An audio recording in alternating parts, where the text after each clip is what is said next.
what gives you actual results, these foundational things that have been proven for hundreds of years, businesses have completely overcomplicated these things in ways that add no value. If you're not strategically focused, you just end up like vomiting stuff all over the place. It's more important than ever at a trade show to be crystal clear on your messaging to beat your competition. Marketing, like a symphony, is a harmonious blend of instruments. But without the proper direction, it's just noise. Welcome to the Supply Chain Marketing Show, presented by Supply Chain Brain Media. From the art of storytelling to the science of data, we'll uncover marketing strategies that drive success. The secret to success in supply chain marketing is not knowing all the latest and greatest tools. It's the ability to learn continuously. Bootcamp Digital CEO Krista Neher tells us it's time to get back to basic training. Here's your host and supply chain marketing guide, Ralph Henderson. Trends and insights for 2025, digital marketing. So what actually works? Hi, I'm Ralph Henderson. I'm your host and guide for the Supply Chain Marketing Show, brought to you by Supply Chain Brain Media. Thank you for being here. I'm sure you're going to get a lot of value out of today as we talk about two of the 5 rings in supply chain marketing. As you may remember, we started to investigate what branding and lead generation and content development and online strategy and earned media all look like coming together. So today we're very excited, and you will be too, because we're talking about 2 very important rings, and that is branding and online strategy. And with us today is Krista Neher, and she is a guru in all things branding and online. Krista's very seasoned in marketing. She helps companies around the world with their digital strategies. She's actually the CEO of a company called Bootcamp Digital. She's a best-selling author. She has been on social media for quite some time, a pioneer, if you will. She's been cited in and interviewed with many of the different large outlets like NBC, CBS, CNN, New York Times. So we have a really great, credible presenter and educator with us today on all things online and all things branding. Krista, welcome to the show. Thank you so much for having me. I'm pumped to be here. Yeah, no, my pleasure. So I typically like to start off with a bit of a philosophical question. And that philosophical question is, what is your real view when you're thinking of supply chain marketing professional, you're thinking of branding, and you're thinking of online strategy? What comes to mind, and what would you give the audience as an overview? So I think here's the deal, right? I think that so many businesses are getting caught up in like shiny objects, right? So, and you see it across the board, but it's more vital in these types of businesses. And I will explain why. So everyone gets caught up, right? It's like, oh, maybe we ought to be on TikTok and let's do this. And AI, of course, now has everyone like rethinking how they do things, right? But here's what's been true for like 15 years, like since the beginning of digital marketing. When you look at what gives you actual results, it's nailing the foundations. And there's a handful of industries that have been nailing the foundations for a long time. Those are the ones that should be investing in innovation. Most businesses, even mine, we should not be playing around with all this new stuff because we don't yet have the resources to have fully optimized just the basic things that we know give us return on investment. And so to me, where I see big opportunity is really in just looking at these foundational things that have been proven for hundreds of years to grow businesses and just like totally nailing all those things. You know, it's so powerful to hear you say that because we know that's true in things like professional sports. Yeah. I'm an NFL fan, and every year it amazes me how when we start the season, we start out with OTAs. And for those of you who aren't an NFL fan, those are other than athletic type event. So this is the administration, the learning, the education. We do training camp. We do preseason. And none of us bats an eye at a league that is known for what it can do with starting out with the basics. And here you are telling us as supply chain marketing professionals, we need to go back to the basics. And I couldn't agree more. So now that we know we need to go back to the basics and we know we're talking about branding and online strategy, let's talk about how those two rings work together as you look at what's going on right now in the space and going forward. So I think, the truth is, as digital launched, like 20 years ago, we started getting into digital, right? And things started getting a lot more complex, right? We have more channels, more options, more things we can be doing. And one of the things I really believe when I especially look at branding is that especially small, medium businesses have completely overcomplicated these things in ways that add no value, right? Like, for example, I just spoke to a group of small businesses. They don't have the resources to do much properly. Like, I don't mean that in a critical, judgy way. I have a small business, like it's true of mine, right? But like, here's the thing. They're asking about rebranding. I'm like, okay, pause. The biggest companies in the world never rebrand. How often does Google has Google ever rebranded?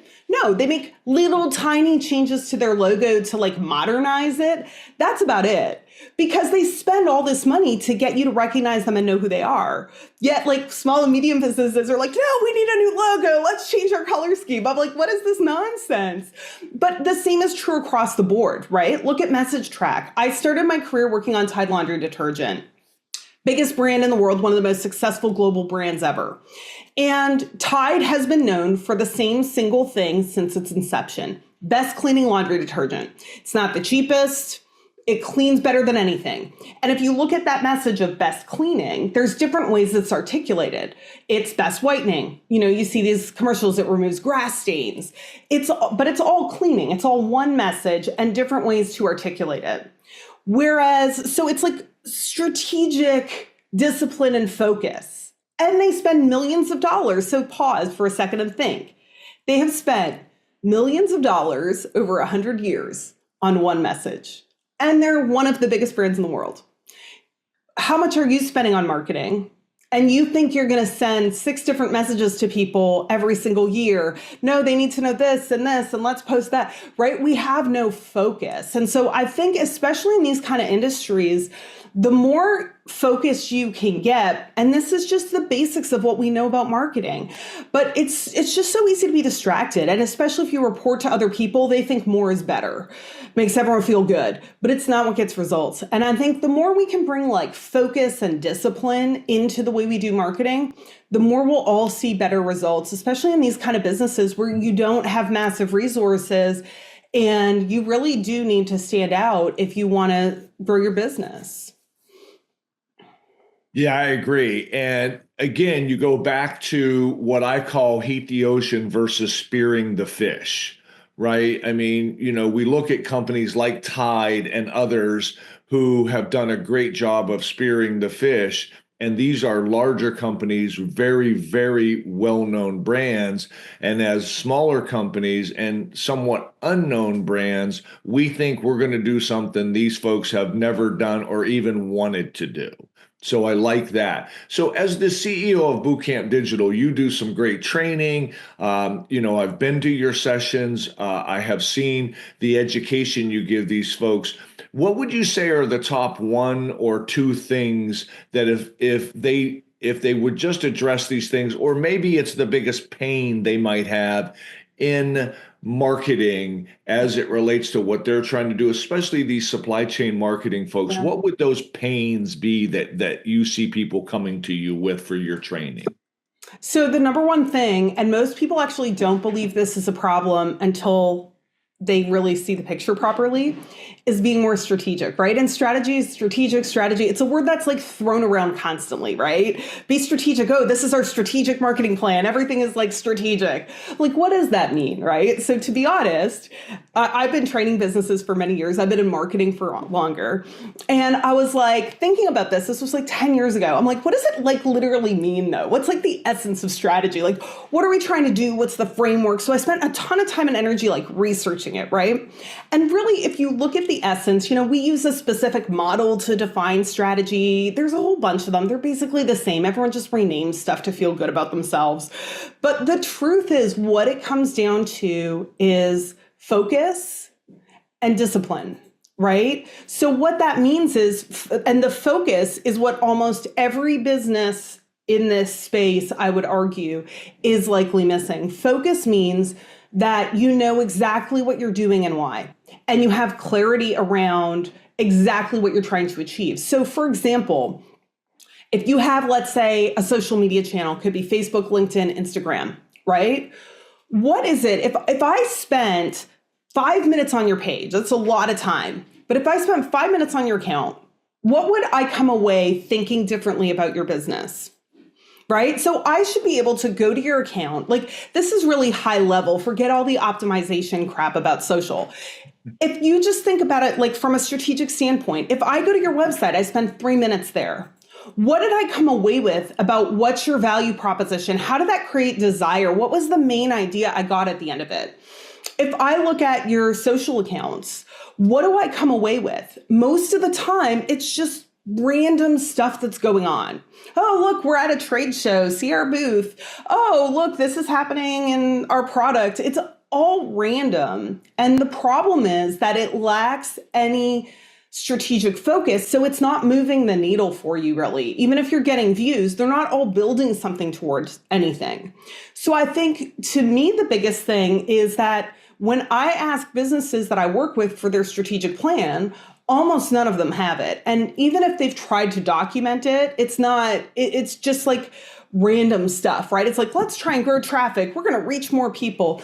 But there's no real sense of, one, what are the primary marketing strategies you're using? And two, what's your main message point? Like, what does success look like for people to know and think about you in order to change their behavior and make them choose you? And I think if you can spend more time on those things up front, all of your marketing is going to work much harder for you. We market as well, and I own a small business. And, it's really interesting because we were just looking at our social media.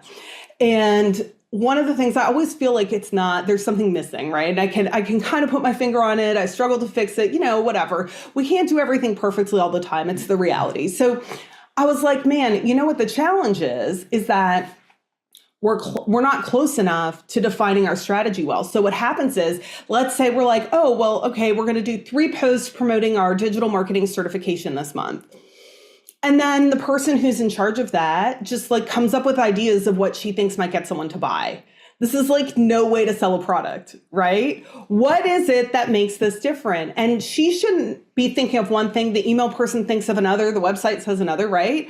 We should have 1 or 2 clear things that are messages that we know work, that deliver value. And then we just work on saying those in different ways, because people consume your content passively, right? Like, they're not like deeply looking at every single thing you post like you are. So they need to get these simple messages multiple times to sink in. And if you're not strategically focused, you just end up like vomiting stuff all over the place. That's not going to really meaningfully move the needle for you. No, I mean, my goodness gracious, you hit on so many good things. The thing I heard, though, was stay focused, stay focused. Yeah. I love that. Let your audience know why they care about what you're doing. And that's so, so important. Easy said, not easy to do. And I think the audience needs to pick up on that. And then the third thing that you said, I just found out I recently attended my 500th trade show in my career. We'll be back after this brief message. In today's complex supply chain, marketing has never been more critical. But are you leveraging the full potential of your marketing efforts? Supply Chain Brain Media created 2 resources to help you discover what's new and what works. The Supply Chain Marketing Group series is designed to educate you on services and how to implement them into your marketing program. On the Supply Chain Marketing Show, hear firsthand how experts are implementing the elements from the 5 rings of supply chain marketing to drive results. Ready to elevate your marketing game? Schedule a 30-minute consult today. Email Morgan at supplychainbrainmedia.com. Supply Chain Brain Media, your guide to marketing success. And now back to our show. I just found out I recently attended my 500th trade show in my career. Now, for anybody who thinks that's impressive, it really just means I'm old. Okay, so here's what I know though: supply chain marketing people, and I am one of you. We love our trade shows. We love our conferences, and we feel like that is a really powerful way we do business development and lead generation and connecting with the space. Help our audience understand how, while those are very important, there is many ways to brand and or do online that connects your shows so that you can be even more impactful. Maybe give them some ideas. So, I mean, if you look at the B2B buying process, it's just changed over time, right? So a lot of businesses, especially in industries like this, were originally built off relationships, right? And there are sales organizations that have been built off of relationships. And that used to work, right? Because first of all, people used to answer their phones. Now nobody answers their phone from a stranger, right? So what I see in a lot of industries and a lot of businesses like this is that they struggle to scale from sales methods that used to work because the buying process is completely different anymore.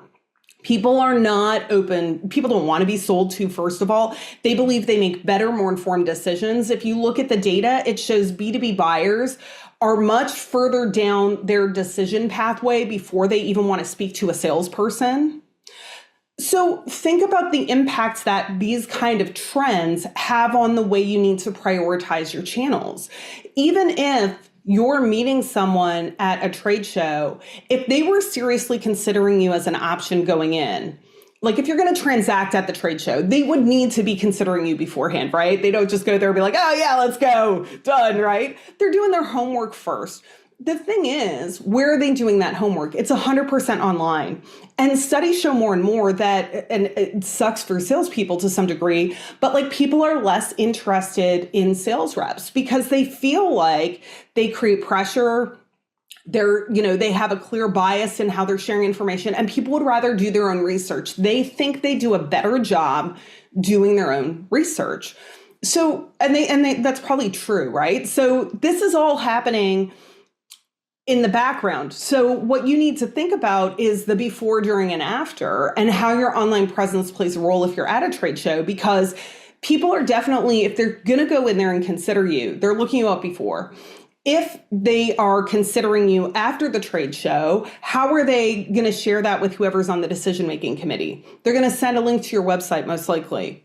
And people are going to look for information to inform their decisions. So I think the first thing is that every data point shows that online information is absolutely becoming more and more and more important as B2B buyers prefer self-directed sales processes. And there's more and more B2B industries that are selling direct to buyers versus requiring you to like place an order or all this fancy stuff. People just want to be able to go online and place their order, even if it's expensive machinery. So I think it's like thinking about these trends and how they work, but also, so I was just at a marketing conference, right? You'd think these people know how to market. And I was looking at the vendor list and like my brain wanted to explode. So because of the way this conference worked, I got a free ticket, but I had to agree to do 5 vendor meetings. Great. So I'm reading them and they're all like, we're an omni-channel AI platform. Honestly, out of 40, 30 of them sounded the exact same. It was indecipherable what they literally did. And I had no idea the benefit to me, right? They have no clarity in the way they communicate their unique points of difference. And I think if you think about a trade show, your competitors are definitely all there. That's kind of the way they work, right? So if I'm at a trade show, there's going to be other people in my space also there. It's more important than ever at a trade show to be crystal clear on your messaging, and everything should resonate that, because otherwise you're just lost in the sea of all these vendors. And I think the idea of really standing out sometimes gets lost because we just get into the sameness mentality, right? Oh, well, this is how everyone else talks about it. But if you can really crystallize this stuff and stand out, I think you have an opportunity to beat your competition. Yeah, no doubt. Wow. Holy smokes. I mean, I've been in this space for a long time. What we just talked about for the last 20 or so minutes is so important. I mean, you were talking about focusing a few minutes ago. You were talking about the basics at the beginning of the conversation. And now what you're talking about, and I love this, the two things you're talking about now are crystallize and stand out. I mean, we really have to do this. So listen, I can't thank you enough. The audience, I'm sure, appreciates you. They can get a hold of you at Bootcamp Digital, and certainly we will give them more information on how to get a hold of you as well. For those of you who are watching this online or want to know how to get this information, just go to supplychainbrainmedia.com and you'll find this as well as many other shows. But Krista, thank you for your time today. Thank you for all that you do. I wish you the very best. And just know we will be coming back to you in 2026 to find out what works in that year. Awesome. Sounds great. Thank you so much for having me. I really appreciate it. Thank you. To discover how you can blend your marketing instruments into a harmonious sound and rise above the noise, schedule a 30-minute consultative session. Email morgan@supplychainbrainmedia.com. Again, that email address is morgan@supplychainbrainmedia.com. If you have any questions or episode suggestions, you can send those to morgan@supplychainbrainmedia.com. Thank you for joining us for this episode of the Supply Chain Marketing Show presented by Supply Chain Brain Media. This is an omni-channel production in conjunction with PWE Media.